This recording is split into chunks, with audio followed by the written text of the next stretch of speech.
大家好，我是议员。看到这个标题，你们先不要惊讶，我不是说诸葛亮有多烂。今天我们要讨论的东西就是之后诸葛亮出现了，我们战场有什么变化。那为什么我之前没有讲过这个东西呢？因为上两个统帅呢，一个是步兵，另外一个是领袖跟远程。步兵是萨尔贡跟塔里克，并不是说这两个统帅不优秀，而是他们被激活的可能性并不大。之前骑兵出现的时候，我也是有提过这一点。大家应该也知道诸葛亮的技能了，相信诸葛亮将会是第一个被激活的目标。那现在很多人说项羽是第一个被激活的目标，其实尼布甲尼撒才是第一个被激活的目标，因为他的 AOE 可以扫到5个目标，再加上他是搭配里程柜的。是后来布迪卡出现了，替换了尼布甲尼撒的位置，变成工兵是最后死的。那我们先来整理一下之后可能会出现的5队。那为什么我不要讲7队呢？7队大多数都是在先锋王国，又或者是有氪金的玩家。这些王国跟玩家呢是不会顾虑哪一个队伍先死的。尤其先锋王国卡到像鬼这样，他们都不知道敌人是什么统帅，都是用白点来打。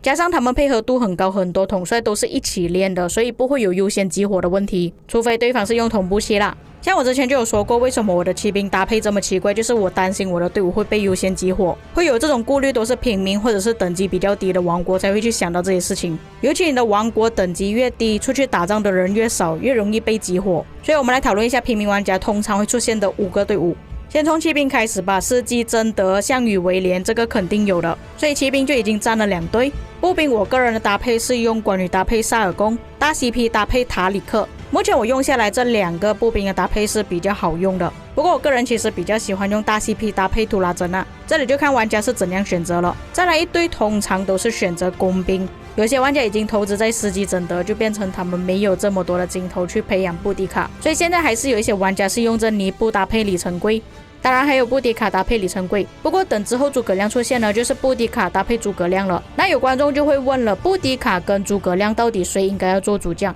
其实布迪卡做主将会比较好，先让布迪卡的主动技能出 debuff， 再用诸葛亮的技能伤害打出去会比较痛。当然有些玩家不想要2队步兵，要2队工兵也是可以的，就变成关羽大 CP， 布迪卡里程柜诸葛亮尼布甲尼撒，甚至可以出到第6队的话，要加辅助也是可以，图拉真搭配埃塞尔。那既然我们已经知道了玩家会选择怎样的搭配，我们就来分析之后哪个队伍会优先死掉。假设是布迪卡搭配诸葛亮的话，我认为他不会优先死掉。但是这2个拆开变成各带一个队伍的话，诸葛亮会优先死掉。为什么拆开之后会优先死掉呢？如果你的队伍里面依然还留着项羽的话，项羽还是一样会肯定第一个死，主要还是因为他太脆，不管是搭配威廉也好，贞德也好，司机也好，算起来还是比布迪卡搭配诸葛亮来的脆弱。而且项羽除了破防之外，如果他搭配司机又可以再次破防，不管是搭配司机还是威廉都有加击伤害。如果他搭配贞德又有 buff， 还有2轮的主动技能，打人又痛，优先被解决的肯定是他。那为什么拆开之后诸葛亮会优先死掉呢？虽然现在爆料的技能跟韩国官方那边发布的技能有一点出入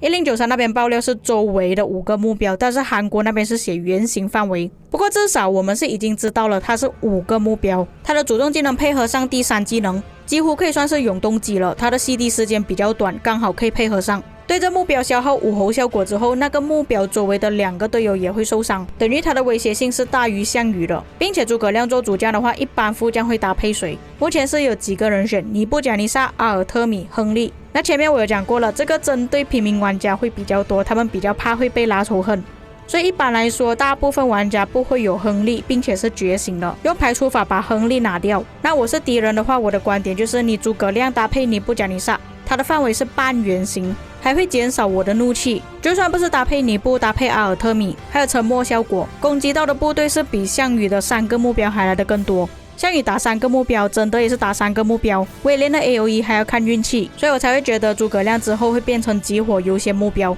就和当初的尼布甲尼撒一样。甚至有些用诸葛亮搭配里程柜的就会更惨，打出去就是2个圆形范围，2个统帅打的都是5个目标，加上里程柜的技能伤害提升，打人又更痛了。但是缺点就是这个队伍太脆皮了，是我的话都会优先选择攻击他。不过当然的，当诸葛亮出现之后，就会有一大批的玩家去练诸葛亮了，就是说可能不存在优先激活的问题了。当然的，你看到你的队伍优先死的依然还是诸葛亮又或者是项羽，不过在你的队友里面优先死的应该也是项羽或者是诸葛亮了。就是说要以数量来取胜，如果你们每次担心这个统帅会不会被灭掉，顾虑太多会让你却步，不敢去练这个统帅。当然的，我说这个话也是没有什么说服力，因为就连我自己都把项羽给收起来了。对于小王国来说，可能出去打仗的人并不多，才会担心自己会被激活的问题。所以我这里给的建议依然还是出现2队骑兵，然后把项羽换成萨拉丁，搭配威廉斯基真的依然保留。至于剩下的3队呢，看你们要选择2队步兵还是2队工兵。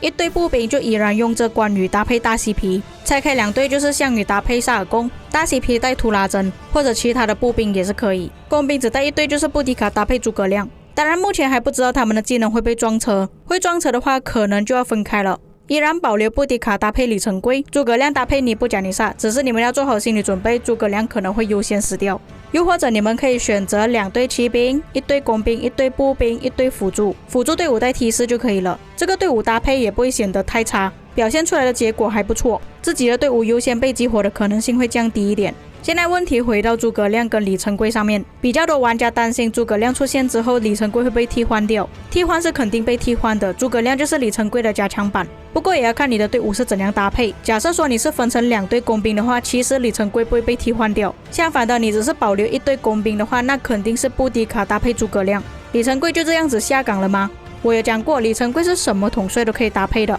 最吃香还是他的技能伤害是没有限制兵种，除了自己本身技能有增加 50% 的技能伤害，博物馆大家肯定也是会去开嘛，技能伤害又额外加的 5%， 也是没有限制兵种，你要搭配骑兵步兵都可以。而且李成桂还是第1代统帅，新进入征服赛季的玩家，他们优先拿到的并不会是诸葛亮，肯定还是会拿到李成桂先。那玩家要专心去抽诸葛亮的话，就变成其他的兵种你可能没有这么多镜头可以去培养嘛。或许你那些什么司机、贞德、项羽全部都还没有抽，还是可以用萨拉丁搭配李成桂的。那如果真的说你的5队队伍已经出来了，然后你的李成桂并没有在你的队伍里面，李成桂还可以拿来打野啊，去拉野蛮人啊，你都已经把他给觉醒了，而且他还有原型 AOE， 拉野又方便，为什么你不要拿去拉野？总结来说，不管你有打仗或者没有打仗，依然还是会用到李成桂的。还有看到有些玩家说李成桂被诸葛亮替换掉有点可惜，没有的好可惜，这个已经是第1代统帅了，孩子们。你们看现在目前最强的7队、5队